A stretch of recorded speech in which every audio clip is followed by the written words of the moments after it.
Our lives are laid out on a road of bumps, turns, struggles, and more. How do we respond? How do we endure adversity for learning and growth? I'm Aubrey Johnson, and we'll explore these questions and more on the Road to Rediscovery.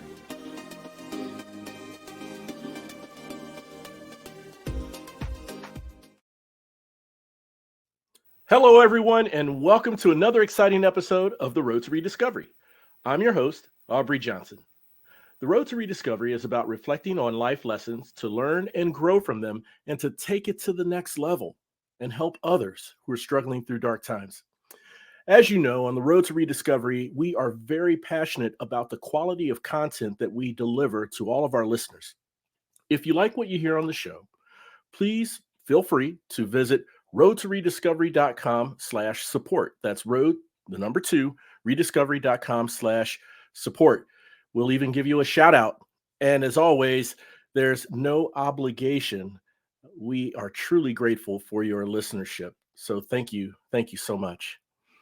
All right. So let me see if I can explain something that we have all heard at one time or another. It's always been said that in life, there are just a few things that you can actually count on happening, right? Death, taxes, and change. But I would challenge to state that there is one more to add to that list, and that's conflict. Let's face it, we're all different, and that's actually the beauty of diversity, right? We look different, we sound different, and we have different opinions and different ways of thinking. Now, while many of us have varied thoughts and ideas that, you know, collaboratively coming together, we can make some very creative and innovative things. But these variations of how we think can also be the source of a lot of conflict, can be the source of conflict. How do you manage through the conflict and sustain the relationships with your family and your colleagues? My special guest is an extraordinary gentleman who has leveraged his struggles with conflict and took it to the next level in becoming a leadership coach and starting Adapting Leaders, a company that helps others and others learn to navigate conflict through one-on-one coaching, group workshops, and keynote presentations, and more. Ladies and gentlemen, let's welcome Mr. Jerry Fu to the show. Jerry, how you doing to the show? Welcome, man. It's great to have you here. Oh, I'm doing great. Yeah, excited to be here. Oh, fantastic. We're excited to have you. Okay. So if you can just help the listeners and giving us a little background of where you're from, your upbringing, and what was life like for Jerry growing up? Yeah. So my parents came over here from Taiwan for grad school, and Hmm. they settled in Wisconsin. I was born there, and my mom did everything she could to make sure I had a carefree childhood. Not having to worry about money. Whenever I Right. wanted a Christmas present, I got the presents that I hope Santa would give me, right? Hmm. And she did everything she could to be sure that we never felt like we had to struggle at all. And eventually, in the employment challenges that my dad had, his job journey took him down to Tennessee. I started sixth grade there. We moved down Hmm. there, finished high school there. And, growing up, it was a combination of cartoons and school. Hmm. And as I got older, or like elementary school age, some Saturday morning math lessons. So, Oh, they, yeah, they yeah. started, they started us off pretty early. Just want to get that head start, and so yeah, Gotcha. basically, you know, yeah, no, Hmm. kind of a combination of things, right? They valued education, they valued Right. hard work, and Yeah. wanted to be sure that I did everything I could to not be poor or lazy, or Yeah. like experience some of the harder things, and Yeah.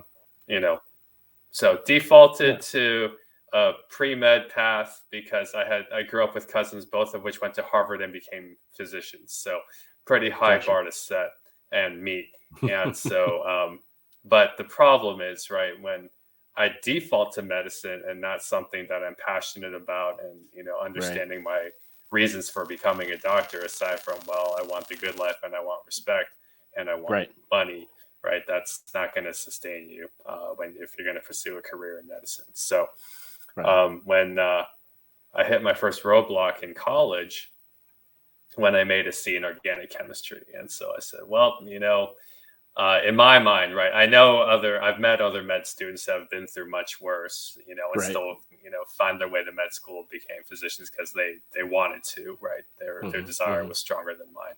But I said, well, I still like healthcare, so why don't I try out pharmacy? And the salaries were going up at the time, and my parents were excited, knowing that, hey, well, he didn't do med school, but hey, this is still a nice living, and it's still a respectable profession. So convinced pharmacy school I'd make a good pharmacist. Did finish that, and that's where the crossroads got really weird, because building up to this, my parents had a very conflict averse household where tough conversations didn't really happen, and when they did, we struggled to resolve them well. There was either frustration and apologies, but nothing really healthy in terms of reconciling well when it comes to that. I mean, eventually come around and say, well, I can't stay mad at you forever. Okay. But maybe there's a better way. Right. Yeah. And so layer that with, working in a chain pharmacy job, that my mom insisted that I take, because she's like, hey, look, I don't want you to have the same employment challenges and struggles your dad did, trying to find gainful work. So just work for this stable company for 20 years, deferred life plan, bank away money aggressively. Hopefully you don't have too many interruptions, and along the way, get married and have kids. Right. And maybe you can retire earlier than you'd like, if you're really intentional. It's like, okay, this isn't fun for me any longer. Like, I don't, Right. On one hand, delayed gratification is a value that is respectable. At the same time, when you feel like you can't even enjoy life now, right? You're just like, what am I working for, right? And so it kind of came to a head when, this chain pharmacy that told me, hey, just placate unruly people, give them what they want. We can't lose their business. So you just feel like you don't have a spine when you go home, right? You're just like, I feel like I have no self-respect and I didn't want to look incompetent or, unruly. So I would just take the path of least resistance. Like, that was always my default stance whenever someone was upset with me. It didn't matter if I was in the right for what I was trying to stand up for. If someone didn't like it, they'd either go to my supervisor, and complain, or all of a sudden you're just like, okay, Jerry, look, just roll over and just give them. And it's like, okay, no, this isn't acceptable. Right. So after one really bad customer service incident, after about 5 years of work at this chain pharmacy, I said, okay, I got to find something else. Like, this is not going to be a long-term solution for me any longer. And so leveraged my connections to get a teaching job through a pharmacy consulting company that I moved to Houston for. And, of course, my parents are going, what are you doing? Right. You had a full-time job with benefits. We had this great plan for you. And now you're going to take a part-time teaching job with a company we've never heard of. Because my mom's never worked a day in her life in her pharmacy, but since moms know best, she's still the expert. And That's so what they say. Well, Yeah. Right. And so I took a chance on this job initially, really excited about it. Thought it'd be the last company I ever wanted to work for, have to work for. And 11 months later, I get fired. And, it was my mistake.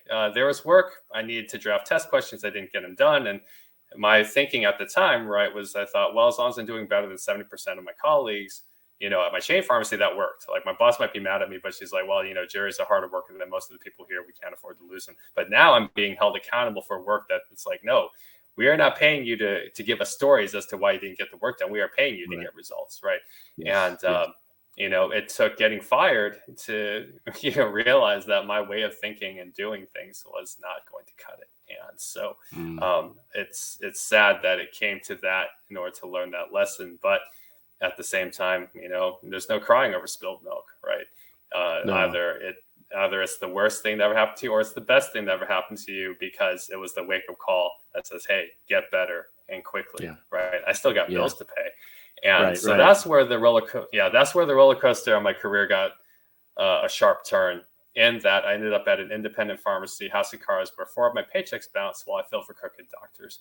And so double whammy, right? I'm jeopardizing my license, and I'm not even getting paid for it. And even worse, I was sending my checks home because they didn't have a local bank account. The first check that bounced, my boss owned up to it. It's like, hey, sorry about that. We'll get you. We'll pay you the cash that we owed you. And I was like, okay, that's weird, but at least it's taken care of. But then 2, 3, and 4 bounced, and I didn't know. And then when he told me, more problems, and then I called my mom, and I'm like, hey, did you know about this when you were depositing the checks? And she's like, yeah, but I was too afraid to tell you. I didn't want to give you the bad news. And it's like, no, like this is a bad, this is a bad decision, right? You don't hide bad news just because you're afraid it'll make me scared. Now I'm paying for bills with money I don't have, right? So, right. And I don't know how to confront this guy because I'm still conflict averse, right? So thankfully, after 9 months of that nonsense, my friends, helped me again, got me on with a more legitimate company, but the money was tight, and they said, well, we can't pay more than 8 hours a week. So I said, okay, what do I do? They said, well, if you're willing to drive out to Austin, which is about 2.5 hours away, you can get more hours out there working for us. And, I could end up in worse cities, right? Other people are saying, we don't know what the problem is. And I said, well, it's just not home, right? So I have no idea what my life is going to look like because I had no job options in Houston. And so that summer was key because some friends of mine who run a pharmacy leadership nonprofit said, hey, one of our facilitators had to back out for a national meeting. We know you've been facilitating on the fraternity side. Could you step in for the leadership side? And I said, oh, absolutely. I love these guys. I respected them so much. And so teaching leadership was the first step toward, this rediscovery, right? Saying, before I said leadership was hard and I was bad at it, I'll never get good at it. And now I said, well, what if I could get good at it? And so that fall had the opportunity to either stay part-time in Austin with a great work team or take on a full-time manager position that had opened up in Houston. And I said, I'm ready to come home. I can't be afraid of these challenges. The insurance would be also great. So, let me move back home and proceed to get written up the following year because my technicians were not pulling their weight and I just refused to discipline them or fire them. And so management said, their behavior is a problem and your passivity is still a problem. And so, again, more humble pie, managed to get out of the doghouse shortly before the company had their funding pulled. And so the only reason I got an interview with my next company was that now I had leadership experience on my resume. And so I said, wow, leadership saved my career. With that said, it's nice to have more job options, but they still didn't last very long because smaller businesses don't survive well in this healthcare industry. And so about 4 years ago, when I just got tired of seeing another small pharmacy get gunned down by insurance tactics, and I said, well, I'm tired of chasing scripts. I'm tired of, fighting insurance reimbursements. But I love teaching these leadership workshops. What if I tried to make a career out of that? And so, again, still very scared of rejection and failure. And so it was more of a hobby than like a career pivot. And what I tell people is it took a pandemic for me to finally say, okay, how much longer can I put this off? Let me file the LLC. Let me get the bank account open. Let me get the website up. And now it's try, struggle, fail, and do everything you can to survive to get this plane off the ground. And so initially I do have a certification in leadership. But I knew I had to niche down because there's plenty of leadership coaches out there, right? So what is the specialty that I'm going for? And everyone around me, all my friends said, Jerry, it's conflict. Whether it's in your personal life or your professional life, you've had to deal with some really crazy situations.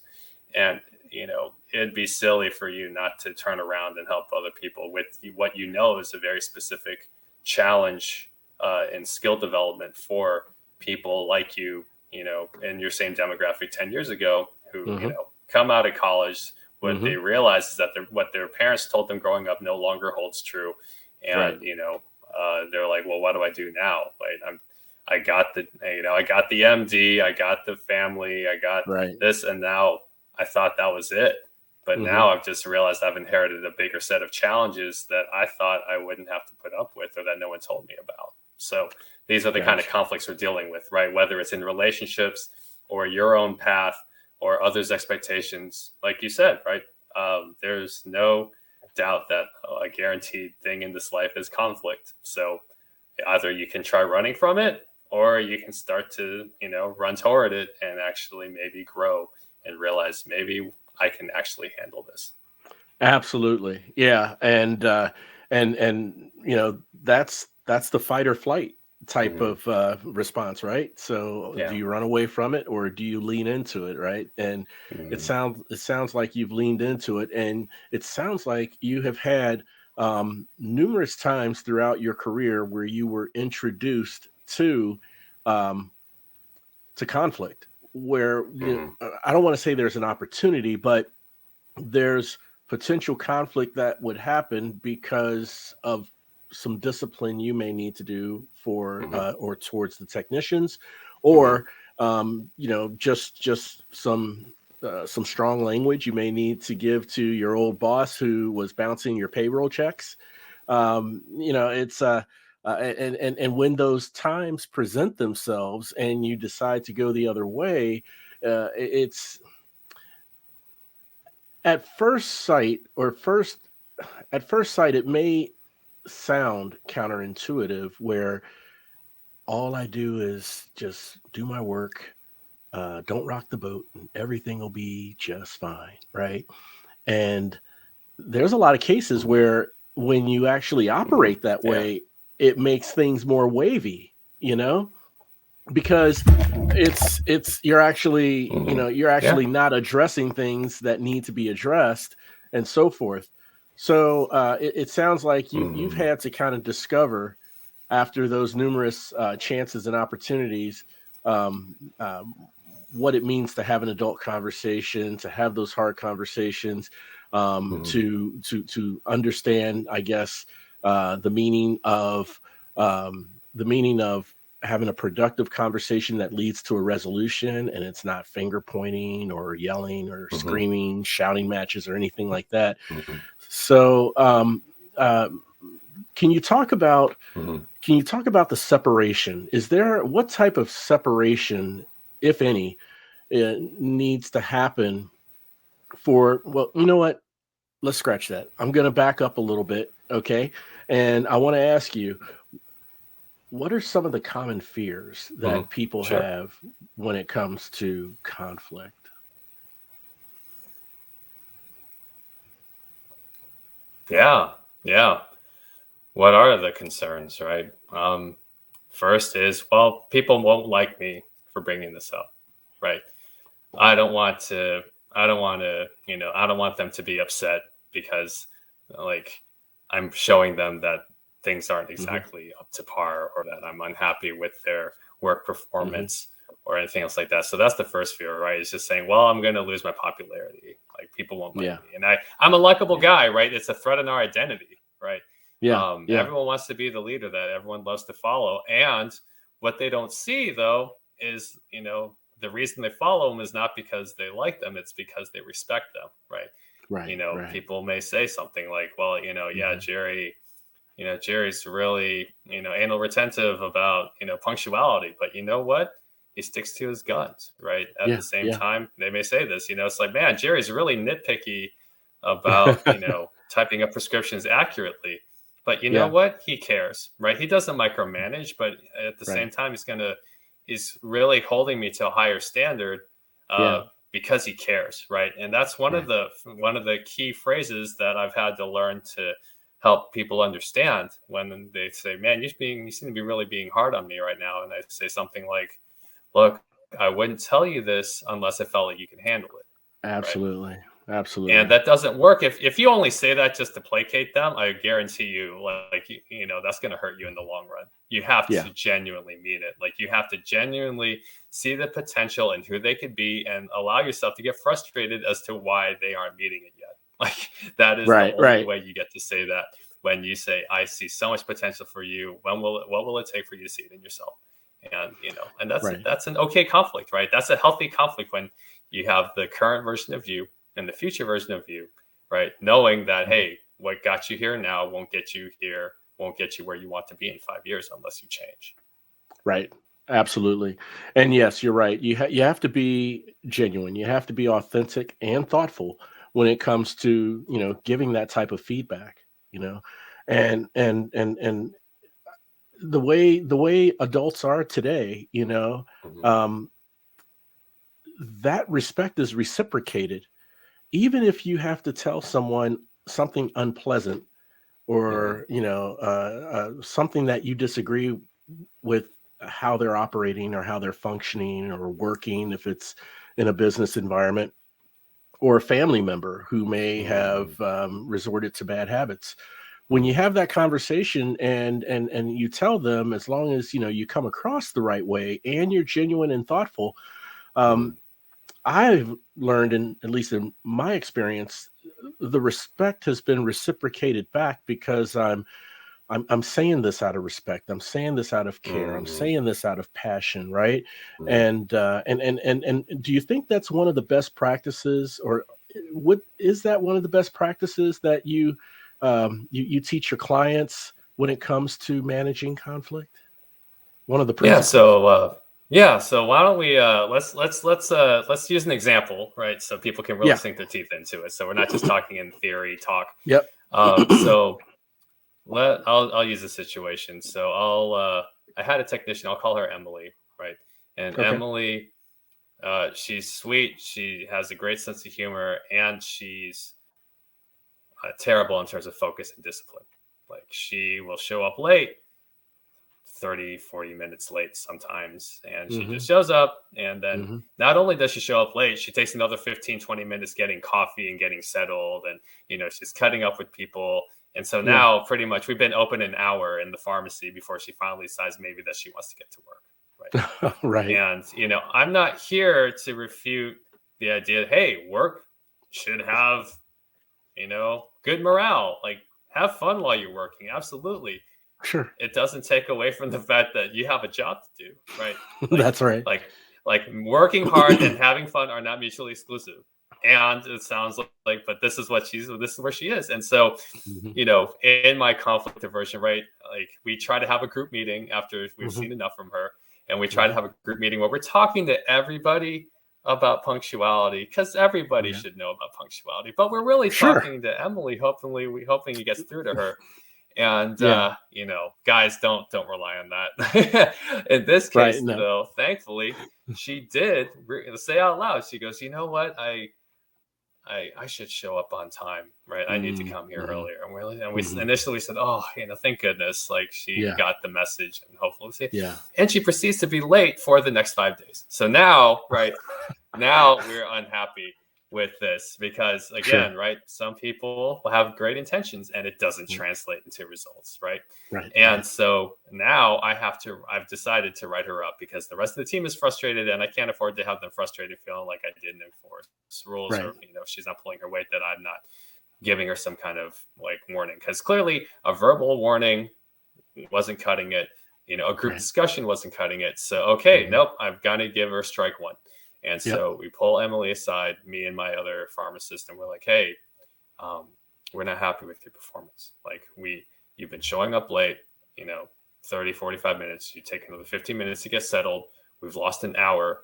Like, and Yeah. since like our group discussion and our verbal warning have not resulted in changed behavior that we believe is consistent, we're going to write you up. And of Hmm. course, you go through the, oh, well, can't I just come in later and stay later? Because Right. traffic Yeah. is, so then, well, traffic is hard, Jerry. And, other life interruptions come up, and it's just like, but we're paying you the same money we're paying the other techs. So how come we have to lower our standards? Right. Right. And these questions are, there's a bit of an edge to them, even as I'm honestly just trying to just ask her, how is this fair? Like, how do you Well. Right. how do you think your actions are affecting your teammates, right? And Right. so I kind of lay it out bluntly for her, as a guide, right? Just to say, hey, look, from where I see, you basically have three options, right? Number one is find a way to leave earlier, right? Simple enough, just leave earlier. Number two, move closer. Maybe you live too far away. Find someplace in town where traffic isn't as big of a factor. Or three, find another job that's closer to where you work or where you live, right? So Right. Right. Right. so that's more accommodating to your thing. And, so the idea basically, guys, or everyone that I'm talking to, right?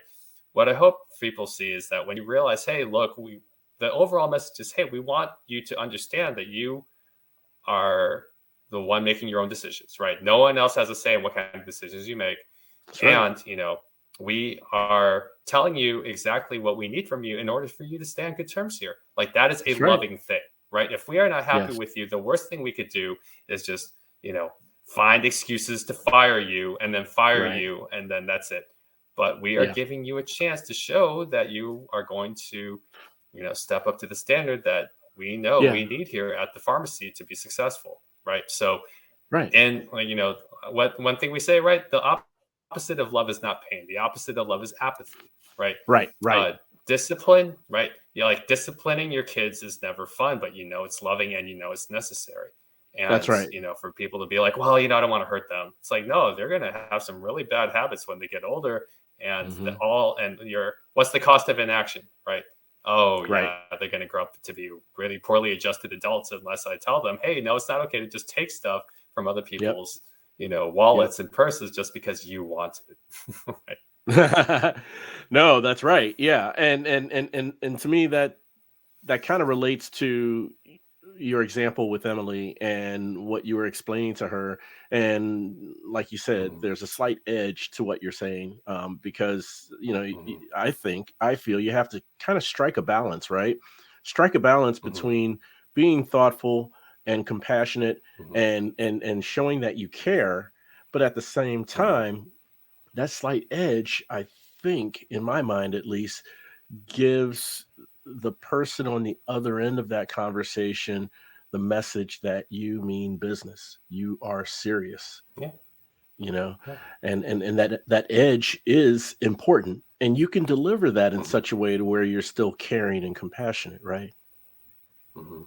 Yeah, and you wanna land gently at the end. I remember when I finished Sure. that conversation, I just said, "Hey, look, Hmm. Emily, we want you here. We like you here, and in order for you to stay here, right, this Yeah. is what we need from you. Like, clock Right. in by 9:03 a.m. each day. Like, be very Hmm. specific in your ask, right?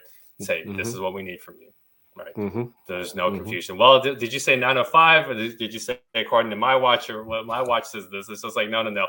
Right. Clock in by Yes. 9:03, right? Yes, yes, yes. I'm digging it. No, big time. And you're very specific, and that's the follow-up stuff too, right? Mhm. So, Yeah. and that's huge too when it comes to conflict, wouldn't it be? Mhm. I mean, when you land that conversation, are there Mhm. some next steps or some follow-up items just to make sure that um, uh, uh, the conflict doesn't go back to its normal ways or previous ways before the conversation? Yeah, yeah. I mean, accountability is all about that, right? Because on one Hmm. hand, I really needed help from her to develop a solution, right? Because if Right. it's just me giving marching orders, right, even if what I say is justified, her heart's not going to be in it, right? But if I Yeah. co-create a solution with her to say, hey, look, you know, do you need me to text you when I think you should be leaving? If it Right. usually takes you 30 minutes, Hmm. what kind of support do you need from me to help you honor this standard, right? Right. Right. So now it's a much more open-ended conversation, and now we're exploring together, now we're experimenting together, and now she realizes, hey, you know what, Jerry's not just trying to pin me with stuff to make me look Right. bad or embarrass me. He Right. really is looking out for me to be sure that I am the best version of myself when I show up for work on time. Oh, absolutely. And involving them in the solution, right, is Hmm. huge. It's huge. And Hmm. it makes them feel valued and respected. Hmm. That, like you Yeah. said, they're not just coming down on me and giving me these Hmm. mandates, but they're asking me for, Hmm. suggestions or ideas, to play a part in the resolution. So, man, Hmm. those are huge anecdotes. I really appreciate you sharing that with us, for sure, Jerry.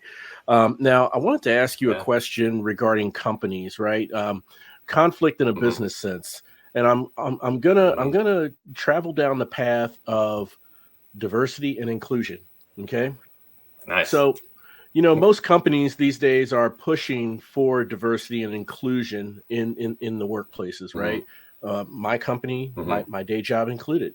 Now, while Hmm. I feel personally we still have a long way to go when it comes to this, I feel Hmm. like we're moving in the right direction. The mindset is quite Hmm. more present than, say, 10 or 20 years, right?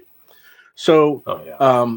does the increase in DNI in the workplace, does that cause, or do you think it causes an increase in conflict more Hmm. or less than, say, 20 years ago? Well, I mean, the question is this a healthy conflict or an unhealthy one, right? Hmm. And Hmm. because a healthy conflict, right, is one where you say, you know what, the beliefs I had about this, this race or this ethnic group, oh, I don't like this, right? Right, right. Like that's a bad absence of conflict, right? If they are not dealing with this, that's a bad thing. So I Right. think in some ways the conflict was always there. It just Yeah. wasn't visible or at the surface, right? It didn't bubble up to the surface and be that powerful mirror where people say, hey, you know what? There's Sure. prejudices here and we need to Yeah. address them, right? Yes. So Yes. yeah, when you bring to light these things, right, you're going to get all sorts of reactions. And Hmm. the turning point, I believe, is when people realize, you know what? Yeah, it's ugly. And if we're committed to each other, let's work Hmm. on a solution together, right? Okay, now let's Right. collaborate Right. on a solution, right? And I Right. think that's what it Right. comes down to, right? When people agree, hey, we want everyone in this company to be seen, heard, and respected. That doesn't mean we have to, conform or we have to, overly compromise on one side. But yeah, we don't have to agree on everything. We just need to understand, okay, what is the common ground and how do we build on it, right? Yeah. And so, yeah, because yeah, when if you're only hiring only because you're trying to fill a quota of a skin color, that's a that's a bad thing, right? That shouldn't Yeah. happen Yeah. for any reason. No. Um, at the same time, like if you don't hire any, or if you don't interview any candidates of a certain skin color, Hmm. you maybe want to. That's an okay quota to hit, right? Just to say, okay, know, we haven't had any Asians, apply for this job. Let's see Right. if there is one, just to make sure that we're not missing something. But to hire somebody, it's beyond skin color. Like, Right. it's about Yeah. ability and results more than anything else. Yeah. No, that makes sense. And in addition to that, Jerry, I feel, while every company does this different, at least in my company, Hmm. I feel that, diversity and inclusion, the Hmm. components and the Hmm. pieces that make that movement, Hmm. that assembles that movement, that makes it, puts it all together, is not just Hmm. working and tolerating and coexisting with other races and genders and Hmm. so forth, but it's also collaborative components, right? And how Hmm. can we work together and be productive as a team?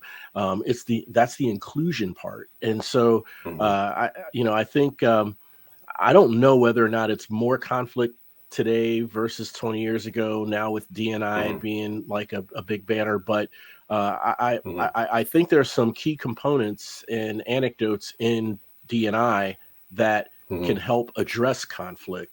Would you agree? Hmm. Oh yeah, absolutely right. I mean the whole point of this, right, is you're just looking for humility and empathy more than anything else, Yes. right? To say, okay, it's Yes. like, hey, I know some things, I don't know some things, and without this person's input, I don't have a complete picture. So, let me, you know, posture myself in a way that says, hey, you know what, I can't do my Yeah. job well unless I have your help. And Right. so, Right. why don't Yeah. how can we build that bridge together? How can we build a strong relationship together? It can be Hmm. that simple, but it's never been a problem of simplicity. It's a problem of initiative. Initiative. Gotcha. Gotcha. That's the key indicator right there. I Hmm. want to chat with you about something I read on your website, something you mentioned on there. Okay, and Sure. I found it quite interesting actually. So Yeah. on your website, you said that your ongoing struggle with conflict Hmm. became a fascination. Now, Yeah. I'm not quite sure.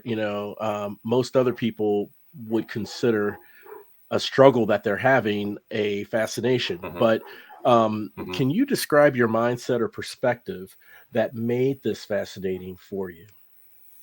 Yeah, sure. So I'll use a quick other anecdote to kind of illustrate, right, how Okay. sometimes our greatest struggles can become our greatest callings, right? Yes. So Yes. a pharmacist friend of mine is a type 1 diabetic. He's been Hmm. doing it for a while. Right. Guess what he loves talking to people about? Diabetes. Like he just Oh, loves really? talking about therapies and all the new technologies that are coming out to help. And so I Yeah. say that Yeah. because this is the same thing, right? And believe me, don't get me wrong, guys. I was exhausted for a long time, just being like, oh, not another one, you Yeah. know. Yeah. But Yeah. then Uh-huh. you struggle with something long enough, and you say, you know what? I never noticed this Mhm. before, right? It's what Malcolm Right. Gladwell calls the desirable difficulty, right? Where you Uh-huh. just say, hey, you Uh-huh. know what? I can't run from it. Okay, well, you know what? Let me use curiosity. If I don't have the courage to take this on, well, what if I use curiosity instead? And I just start to study it just a little differently. And I look at it through fresh eyes and say, and I ask some questions like, how could this be Mhm. helpful? Right. And I Right. tell people, Right. one, the blessings in conflict is that people are honest with you. Right. No one Hmm. pretends to be upset with you. Right. If people are Right. upset with Right. you, um, even if it's something trivial, but they're being honest. Right. And so Yeah. that Yeah. is the blessing in conflict, is that you finally can build a real relationship because the people are finally being honest with you. Um, Uh, and that uh-huh. was an insight I would have gotten unless I struggle with it more. Right? I see. I see. Gotcha. So Yeah. when working with your clients, how do you Hmm. how do you measure progress or results in working Hmm. with a client who is having trouble with Hmm. conflict? I mean, are there follow ups or how do you know you help them move the needle in managing conflict? They fire me. they're, They they're fire like, you. I don't need your If they help don't anymore. fire you, that Well, no, means I, you're I making say a that half difference. jokingly. Yeah. No, I mean, there's two reasons to work myself out of a job, right? The one is that they're Oh, like, you know gotcha, what, I'm gotcha. strong enough to handle my conflicts now. And, now I don't need your help. And so if I'm strong enough to stand on my own 2 feet, hey, right? We don't want a doctor that keeps people sick, right? We don't. Right, But if right, I'm right. not helping them, yeah, just fire me anyway, right? Just like, but then Yeah, in a yeah. way that shows that they're not afraid of conflict, because if they're upset with me, they shouldn't be like, oh, I just don't want to upset them, let me just keep giving them money. It's like, no, tell me I'm not doing a good No. enough job and dismiss me, Yeah, right? So yeah. I say that jokingly, but it really is. So it's not like you're looking for a key metric necessarily. If you want to say, well, I engaged in 5 conflicts and then I resolved 4 of them successfully, okay, maybe, right? But it's Mhm. really more about, yeah, when they come to me with a situation and tell me that they resolve it well, right? So I'll give some Yeah. examples. So one of my clients at one point, um, you know, there was a girl he liked at church. He tried to ask her out. She was kind enough to give him her number. And then after he tries calling her, she's like unresponsive. But then he does some research online. Turns out she had a boyfriend Mm, already. And it okay. was just like, and he comes to me and he's like, how do I deal with this? Like, Yeah. I'm, in my mind, I'm already really upset that somehow I just got played, or Mhm. that she Mhm. lied to me.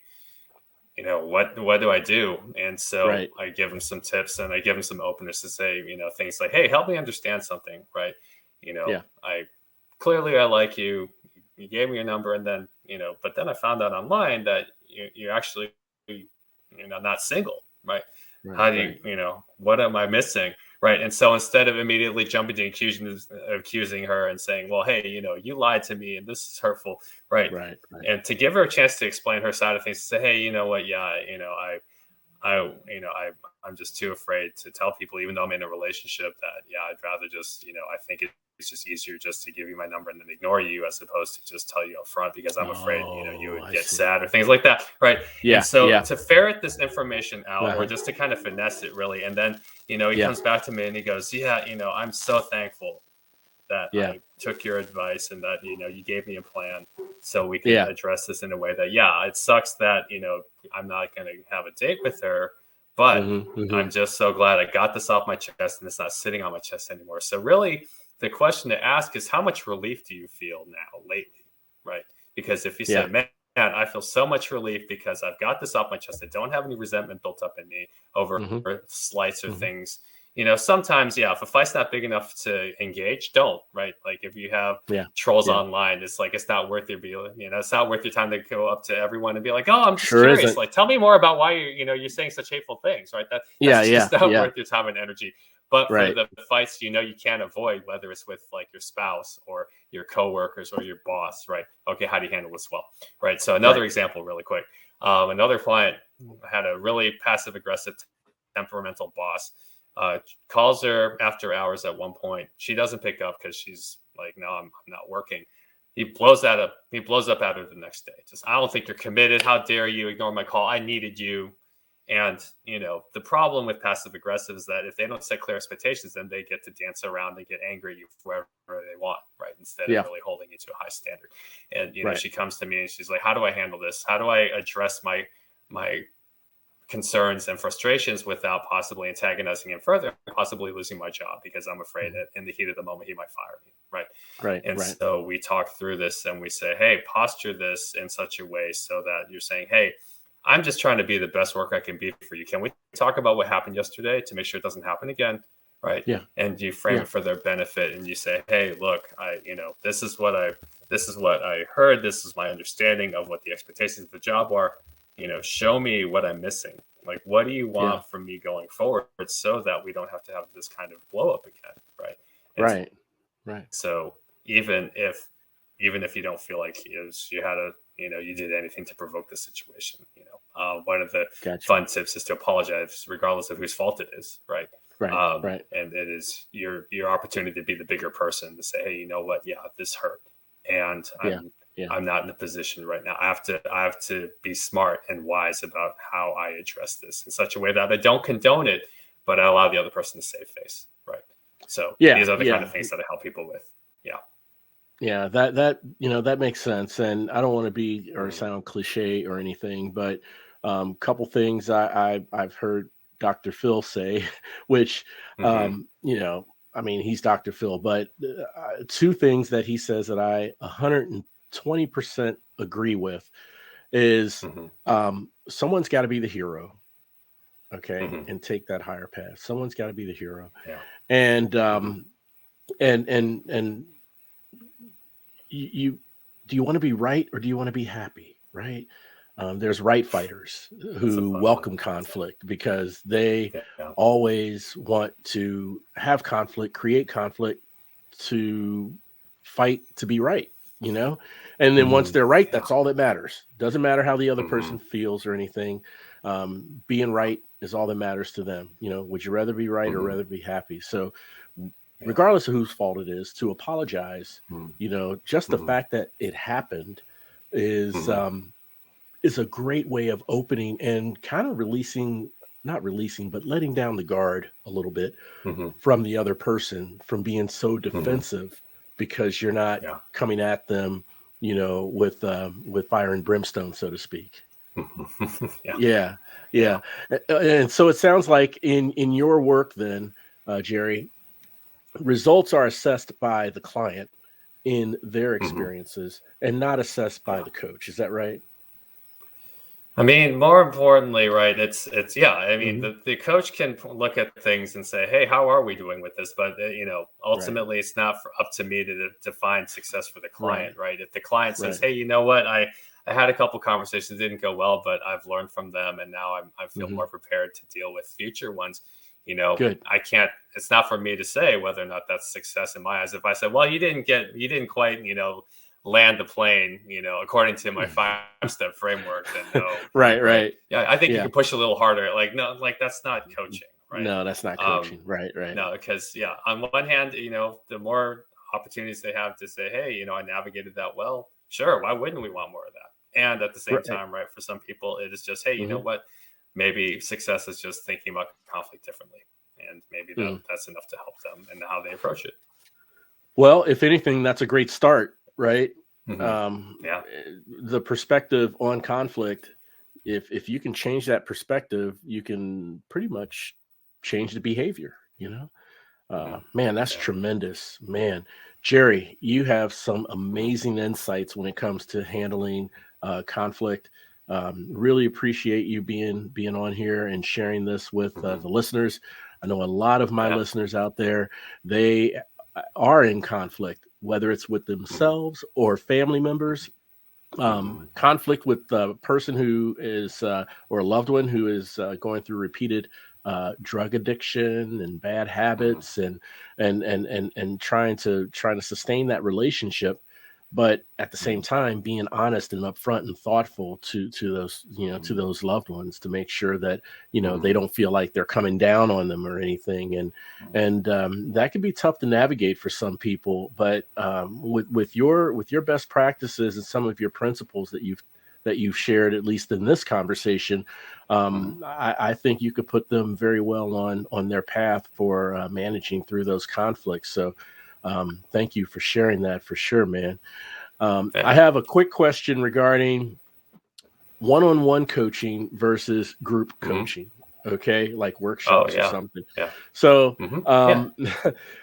is there a difference in the coaching? I would imagine, like, say, for one-on-one coaching, you are working with one client, one person who Mhm. is having a problem with managing conflict, taking conflict, Mhm. whether it's receiving conflict or Mhm. receiving a conflicting message from someone Mhm. in how they respond to it, or Yeah. addressing something, right? So that's Mhm. the Yeah. one-on-one. Now, um, what is how does group coaching work? Does I mean, are you working in group coaching to teach them how to solve or how to resolve conflict within each other, and how can you get out of that slippery slope of coming across as the referee in those group coachings? Yeah. So with individual coaching, right? Individual Mhm. coaching, the client sets the agenda.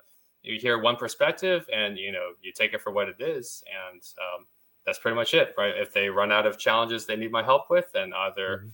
we can either move on to other things, or we can Mhm. find more topics that they want more help with, right? But with group coaching, it's a little different because the first thing with group coaching is to make sure the group agrees on what's the most beneficial use of their time together, right? Mhm. Is that, hey, we want to talk about best practices for conflict resolution whenever something goes wrong, right? Other people want to talk about, hey, we have a situation, we'd like your thoughts to unpack this and help us maybe offer some new perspective. And Sure. it could go a number of different directions, and that's fine. There is no right answer except the ones that the clients come up with. And so, yeah, like one common mistake we want every coach to avoid is not to become an arbitrator, right? Just Mhm. yeah, I'm just trying to rep this difficult situation, and now it's really awkward, and now things are escalating, and it's like, okay, hey Right. guys, yeah, we can talk about this, and what is the best way? What kind of solution do you want to come up with, right? So you want to stay in a generative mode where people are experimenting instead of dredging up old feelings of frustration, right? You want Good. them to, if they are unpacking situations that made them upset, it's like, okay, what if we looked at it in a new light, right? what Right. is Right. what is the opportunity that we have if we're going to study this situation together, right? Yeah. So Yeah. now it's not about me giving a prescribed solution, it is about giving them tools and perspectives so that they can come up with their own solutions, or their own new policies and things like that. So yeah, Mhm. group coaching, it's a relatively new term, like, because it's like, well, what is the difference between group coaching and facilitating? Yeah.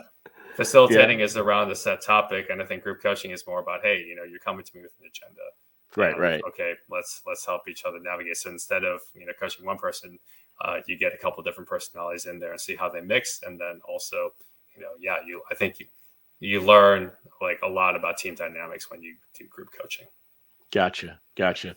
No, that makes a lot of sense, man. And you talked about best practices about a minute ago. So, Mhm. um, are there different practices when coaching, say, in a business setting, Mhm. with coworkers versus coaching, say, in a family setting with family members? Hmm.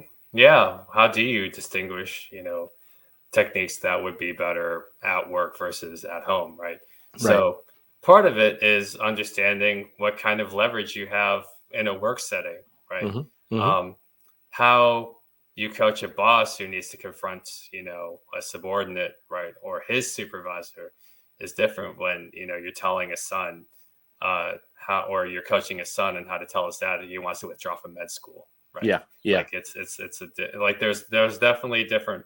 The power dynamics are similar, and yet the implications are much much different. So I think at the end of the day, the common things I can identify just in thinking this out loud with you is just to say, hey, look, at the end of the day, the key is for any coach to study the lay of the land and say, okay, um, in a volunteer work setting, right?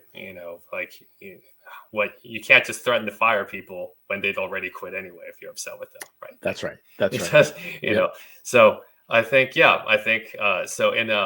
a work setting, right? If I'm coaching someone to say, hey, I don't know how to confront my boss when he keeps overloading me with work, right? And we ask him, it's like, okay, you know, Mhm. maybe you help your client learn to negotiate. Boss, if Mhm. I'm already working on projects A, B, and C, and you want me to work on D, and you say it's urgent, so do you want me to put aside A, B, or C in order to focus on D? Like, Right. which one do Right. you want me to do? Right. So now it's not, oh, I'm going to say no to my boss and defy him. And I'm afraid he's going to get mad at me. It is more of a civil negotiation. Right. Yeah. And then, or same thing, if let's say the son say, I don't want to do med school anymore, dad. Mhm. And coach him to say something like, okay, dad, this is what I'd like to pursue. And I'd like the chance to pursue Right. it for 6 months. Right. And if I fail after 6 months, okay, let me find something a little more stable to make sure I still pay my bills. But Yeah. so I think there is you just have to understand the leverage of the power dynamic is one thing, because what works how you address your boss is different than how you address your dad, even though there is a measure of respect you need to have, right? So Yeah. things Yeah. like that. No, that makes sense. Great strategy, and there is power in dynamics and how you approach a conversation, right? Yeah, So yeah, so that's awesome, man. Thank you for sharing that as well. yeah, And two more questions. sure. Um, what type of change have you seen in the relationships between people who can properly work through their conflict? I and I'll give an example from my work team. So I have one Sure. technician. Yeah, we'll call her Rachel. So Rachel, sweet, sweet woman, Hmm. wants to get along with everybody. Right. Terrible at conflict resolution. Like, she will come to me and say, "Hey, Jerry, I'm not happy with Emily's like tardiness. Can you please talk to her about Hmm. that?" And Hmm. now I look like a terrible referee, because now they're like, "Well, you're not enforcing it for everybody fairly." And I said, "This is exhausting and a very bad system." And Hmm. so in this case, right, like, how do I help her realize, okay, so the progress was letting her realize, what, it's not in your best interest to keep this to yourself. Like, Right. if you truly are about a relationship that is respectful, you have permission to be honest with them when you're upset with them, right? Right. You Right. And it's like, how come you're okay with being upset with me but not with them? Like, what Yeah. changed, right? Yeah. And Yeah. so I think that's the transformation, is when people aren't afraid to initiate things, when they know, they say, hey, you know what, I've corrected this mistake a couple of times, I need to be sure that this Right. doesn't happen again. I think just a willingness to take initiative, that's what it comes down to, whether it's DEI space or um, you know resetting expectations. It is just that measured initiative to say, hey, you know what, I don't have to be afraid to bring things up, because I realized that conflict is not something I have to be afraid of anymore. Right. And giving yourself permission. Hmm. That's 100%. 100%. Beautiful. Beautiful. So, Jerry, where can the listeners go to learn more about you and to learn more about adapting leaders? Sure. You can connect with me on LinkedIn if you want, but all the Okay. goodies happen at the website, which is www.adaptingleaders.com. And it got a couple things that you can download for free. You got a free guide on a framework on how to handle hard conversations. You can schedule a complimentary 30-minute call just to tell me what you're working through. Or you can check out the blog, where I summarize useful and interesting leadership literature, along with offering other life hacks. So if you really want to have some easy ways to get started with your transformation, hey, there's free stuff there. at www.adaptingleaders.com. Fantastic. Awesome. We're going to make sure and put your, if you don't mind, your Yeah, of course. LinkedIn link as Yeah. well as the web address for your website Of course. in the episode show notes. Yeah. And we'll also mention the complimentary consultation as Mhm. well. So fantastic. Jerry Fu, thank you so much for coming on the show, man. Really, really appreciate it. I appreciate the insights. I know this is of value to the listeners. So can't thank you enough for coming on the show, man. And I hope we can stay in touch, maybe come back in about 6 or 8 months to share any updates that's happening with Jerry Fu or Adapting Leaders. Yeah, check in with me whenever. Yeah, absolutely. Oh, fantastic. I sure will, man. So now we're going to get to a segment I like to call 3 for the Road. And in 3 for the Road, that's where I ask my guests 3 random yet thought-provoking questions that I encourage them to answer in 5 words or less. So what do you think, Jerry? You think you're up for it? Of course. All right, here we go. And by the way, my questions are not cookie cutters. They are customized for my guests based on their background and expertise. Look at that. All right. All right. Okay, so starting us off for 3 for the Road. Question number 1. What has Jerry learned about himself in his journey through conflict? I've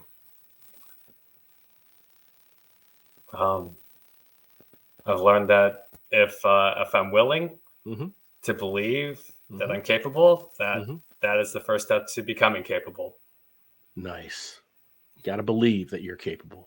100%. Beautiful. Yep. Love it. Question number 2. Scenario. Okay. 2 people are on a deserted island. Give an example. They just landed there, by the way. Yeah. Okay. Shipwreck. Sure. Give an example. Or not give an example. Give an example. What would be the first conflict that they would encounter with each other? So you're saying they landed on a deserted island, like it's a shipwrecked, and they're like, oh, what's the first conflict? Yes. Whose fault is it? You know what? I was thinking that in the back of my head as I was saying this, and I'm thinking, well, yeah, okay. Now they're kind of living in the not too distant past, trying to see, okay, who is accountable for us being on this island? Yeah, and I think that would be the first one. No, that makes a lot of sense. Yeah. All right, and question number 3, topping us off for 3 for the Road. I don't know if there is one or not, but if there is one, Jerry, name a food or a dish that's a good peace offering to help manage a conflict.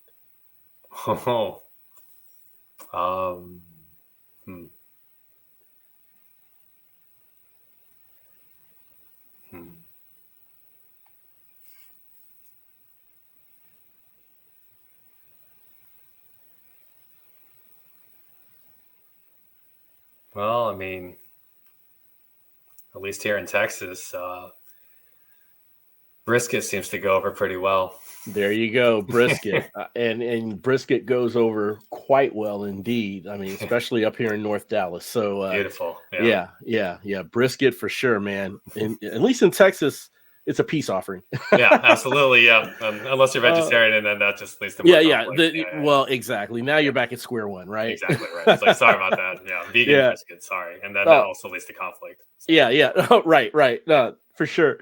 Oh, Jerry Fu, man, once again, thank you so much for coming on the show, man. We really, really appreciate having you here. No, thanks for having me. Absolutely. And I want to thank all of you for tuning in and listening. And look, if you have a loved one or you have a colleague or a good friend who seems to be going through a really tough time in life, just one obstacle after another and struggling through getting by, not quite sure where to turn or what next step to take, I humbly ask that you please share this show with them, because on the road to rediscovery, we want our listeners to know 2 things. Number 1, there's always hope. And number 2, you are not alone. You're not alone. The road to rediscovery, it's a movement, a revolution. And guess what? You are now part of it. We're all roadies on this journey of life. and it sure feels good having you on the road with me. Thanks again for listening. We'll chat again soon. We really hope you enjoyed this episode of the Roads Rediscovery. We'd love to hear from you. Shoot us an email at roadsrediscoverypodcast@gmail.com and leave us any questions or comments you may have. The Roads Rediscovery is an AJ Shark production.